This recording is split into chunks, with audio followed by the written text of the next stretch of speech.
దేశంలోని ఐటీఐలకు మహర్దశ పట్టించేందుకు కేంద్రం తీసుకొచ్చిన పీఎం సేతు పథకానికి ఏపీ ఎంపికైంది. ఈ పథకం కింద విశాఖలోని ఐటీఐలను పారిశ్రామిక క్లస్టర్లుగా అభివృద్ధి చేసేందుకు ఆర్సెల్ఆర్ మిత్తల్ నిప్పాన్ ఇండియా చేసిన ప్రతిపాదనను జాతీయ స్టీరింగ్ కమిటీ ఆమోదించింది. అవసరమైన నిధులను కేంద్రం పీఎం సేతు పథకం కింద అందిస్తుంది. దేశంలోని దాదాపు 1000 ప్రభుత్వ ఐటీఐలను ఆధునీకరించేందుకు 60,000 కోట్లతో ఈ పథకాన్ని కేంద్రం ప్రారంభించింది. ఈ పథకాన్ని తొలిసారిగా వినియోగించుకున్న రాష్ట్రంగా ఏపీ నిలిచింది.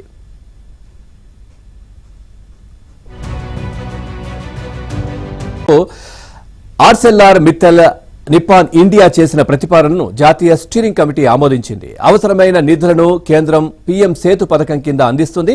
దేశంలోని దాదాపు 1000 ప్రభుత్వ ఐటీఐలను ఆధునీకరించేందుకు 60,000 కోట్లతో ఈ పథకాన్ని కేంద్రం ప్రారంభించింది. ఈ పథకాన్ని తొలిసారిగా వినియోగించుకున్న రాష్ట్రంగా ఏపీ నిలిచింది.